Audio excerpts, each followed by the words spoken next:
Hello guys, welcome back Dolly family vlog. तो guys, जैसा कि मैंने आपको कहा था कि नई वीडियो में मैं लेकर आऊँगा कुछ ऐसे चैलेंज जो कि डॉली फैमिली करने वाली है, लेकिन इस वीडियो में कुछ ऐसा हो जाता है जो कि हमने भी नहीं सोचा था। तो चलो इस वीडियो में शुरू करते हैं। आप लोगों को दिखाता हूँ कि क्या क्या होने वाला है। सुबह 5:30 बजे उठकर हम लोग इन लोगों को वॉक पर लेकर चल देते हैं और घर वालों ने कहा था कि चैन ना बांधो, इन लोगों को ऐसे ही लेकर जाओ, ये लोग बहुत ज़्यादा शांत हैं और ये आराम से ऐसे ही घूम लेंगे। फिर उसके बाद हम लोग इनको चैन नहीं बांधते और ये लोग भी अपना आराम से ऐसे ऐसे ही रोड पर चलते रहते हैं। और चोको के तो पैर में थोड़ा दर्द हो रहा था क्योंकि कल रात ये एक खाट से थोड़ा गिर गई थी, जिस वजह से इसका पैर मुड़ गया था। लेकिन हमने दवाई लगा दी थी, जिस वजह से सुबह ये आराम से चल रही थी, लेकिन पैर में थोड़ा दर्द अब भी है। और इन लोगों को हम उसी प्लॉट में लेकर जाएंगे जहाँ पर पहले इन्हें लेकर गए थे। तो ये प्लॉट में जाते वक्त आराम से ऐसे ही घूम रहे होते हैं। डॉली, रुक्सी, लियो तीनों ही इसी प्लॉट में आराम से, और बच्चे भी आसपास ऐसे ही आराम से घूम रहे होते हैं। कि होता क्या है कि इतने में हम लोग अपना डॉली पर ध्यान देते हैं और ये सारे भागते हुए पता नहीं कहाँ गन्ने के खेत में उधर की साइड चले जाते हैं। उसके बाद भाई बहुत ज़्यादा आफत हो जाती है क्योंकि कल रात बारिश पड़ी थी, जिस वजह से आसपास के खेत भी गीले हो रखे थे और सुबह सुबह ओस भी पड़ी रहती है। तो भाई हमें डर था कि ये लोग भंड भुन ना जाएँ, क्योंकि इन लोगों को बढ़ना पड़ेगा तो उसके बाद इन्हें नहलाना भी पड़ेगा सुबह ही। इतने में मैं आवाज़ मारता हूँ रुक्सी को, तो रुक्सी तो आ जाती है, लेकिन लियो और डॉली और बच्चे पता नहीं कहाँ से कहाँ चले जाते हैं। तो थोड़ी देर में हमें लियो भी मिल जाता है, लेकिन ये लोग हमारी बात बिल्कुल ही नहीं मान रहे थे। पता नहीं इन लोगों को क्या हुआ था कि ये लोग अपना आसपास बहुत देर तक ऐसे ही जगहों पर भागते रहते हैं, जिस वजह से थोड़ी ज़्यादा प्रॉब्लम हो जाती है। बहुत देर तक ढूंढने के बाद हमें डॉली मिलती है रोड की साइड, और ये आराम से ऐसे ही घूम रही थी। डॉली बहुत ज़्यादा शरारत नहीं कर रही थी, लेकिन लियो और रुक्सी और उसके बच्चे बहुत ज़्यादा ही शरारती हैं। और ये लोग लियो के साथ घूमने के लिए पता नहीं कहाँ कहाँ कौन कौन से खेत में जा रहे थे, जिस वजह से थोड़ी प्रॉब्लम हो रही थी क्योंकि बारिश की वजह से खेत गीले थे। इन लोगों को जैसे तैसे करके हम निकालते हैं और घर की ओर भेज देते हैं।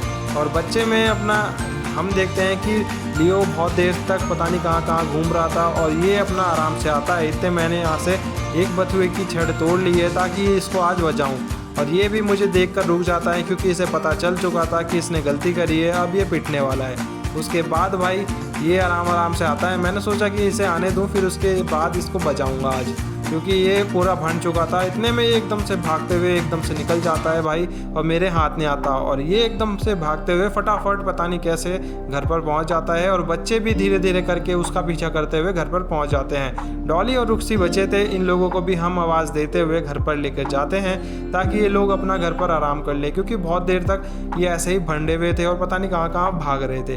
डॉली का घूमने का मन थोड़ा और था, लेकिन हमने सोचा कि इन लोगों को भी लेके चलें, क्योंकि बाद में कहीं उसका भी मन ना पलटे और वो भी इनके साथ ऐसे ही भागने ना लगे। क्योंकि रुक्सी तो भाई बहुत ज़्यादा शरारती है और वो भी अपना खेतों में ऐसे ही भागने की लगती है उसे, और मट्टी भंडवा कर पूरी बॉडी पर आ रखी है। इन लोगों को लेकर हम लोग घर की ओर ऐसे ही चल देते हैं और रुक्सी और डॉली भी अपना घर की ओर चलने लगते हैं। फिर हम डंडी उठाते हुए इन्हें आराम से घर की ओर लेकर चलते हैं ताकि ये लोग अपना घर पर जाएं, और उसके बाद हम लोग इन्हें देखते हैं कि क्या इनकी बॉडी पर ज़्यादा ही भन रखा है या इन्हें नहलाना भी पड़ेगा। उसके बाद ये सब देखेंगे। पर डॉली तो थोड़ी साफ लग रही थी, तो चलो देखते हैं घर पर जाकर ये लोग क्या करने वाले हैं।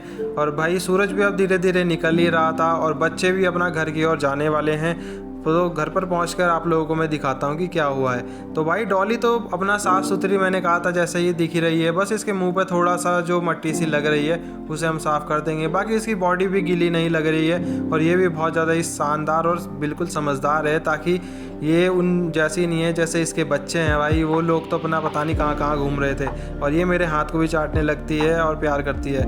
साथ ही देखें भाई सिम्बा को, तो भाई सिम्बा पूरा तरीके से भन रखा है। ये भाई पता नहीं कहाँ से एक मरा हुआ मेंढक लेकर आ गया था भाई, फिर मैंने उसको पता नहीं कहाँ फेंका और उसके बाद भी ये उसे ढूंढ रहा था। इसकी पूरी बॉडी भंडी हुई है, पूरा रेत रूत इसके मुंह माँ पे और पूरे पता नहीं पैर पूर में भी भंडा हुआ है। पूरी बॉडी गीली सी लग रही है। सोचा इन्हें नहला दें, लेकिन अभी सोचा कि यार सुबह 6 बज रहे हैं तो क्या ही नहलाएं, इन्हें आराम से ऐसे ही पड़े रहने देते हैं। और लियो को भी आप लोग देख ही सकते हो कि इसका पूरा शरीर पानी पानी से भरा हुआ है और अपना रेत रूत भी भरा हुआ है। और सिम्बा तो भाई बहुत ज़्यादा ही शरारती है, ये भी बहुत ज़्यादा शैतान हो चुका है। इनके साथ रह रह कर लियो की संगति ने इन लोगों को भी धीरे धीरे बिगाड़ दिया है। पता नहीं उसकी कैसी आदत है कि वो अपना बहुत ज़्यादा शैतानी करने लगा है और खेतों में भी जाने का उसका बहुत ज़्यादा मन करता है। उसके बाद अपना रुक्सी भी लियो को पूरी बॉडी को चाट चाट कर साफ़ करने की कोशिश करती है और लियो भी उसको बॉडी को चाट चाट कर साफ़ करता है। एक दूसरे को ये साफ़ कर रहे होते हैं क्योंकि इनकी बॉडी पर रेत और पानी लगा हुआ था, जिस वजह से इनके पूरा शरीर गिल्ला था। और हम लोगों ने भी भाई पोछा नहीं जानबूझकर, ताकि इन लोगों को थोड़ी गलती महसूस हो और ये लोग भी। फिर मैंने लियो के 1-2 टिका दिए ताकि ये अपनी गलती माने, क्योंकि इसी की वजह से सारे के सारे बच्चे और ये रुक्सी भी इसी की वजह से उन खेतों में गए थे। और ये भी भाई बहुत ज़्यादा ही शरारती है, जिस वजह से हमें थोड़ी प्रॉब्लम झेलनी पड़ती है। हमने सोचा था सुबह सुबह जाकर इन लोगों को वॉक कराएंगे, थोड़ी बहुत रेस कराएंगे और थोड़े बहुत और चैलेंज कराएंगे ताकि ये लोग अपना मज़े कर सकें।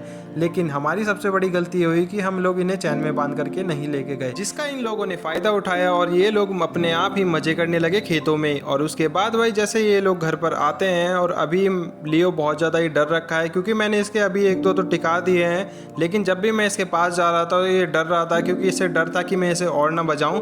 और उसके बाद भाई मैंने इसके 1-2 और टेक देता हूं ताकि ये थोड़ा समझदार हो जाए, क्योंकि इसकी वजह से बच्चे लोग भी पूरा गीले होकर आए और रुक्सी भी, जिस वजह से उन्हें भी ठंडा सा लग रहा था। तो thank you guys, keep watching, subscribe करिए डॉली फैमिली व्लॉग को और बताइए कि आप लोगों को इस वीडियो में क्या क्या अच्छा लगा कमेंट करके। आगे मैं नई वीडियो आप लोगों के लिए कुछ अच्छी लेकर आऊँगा जिसमें आप लोगों को मज़ा आने वाला है। तो थैंक यू गाइस।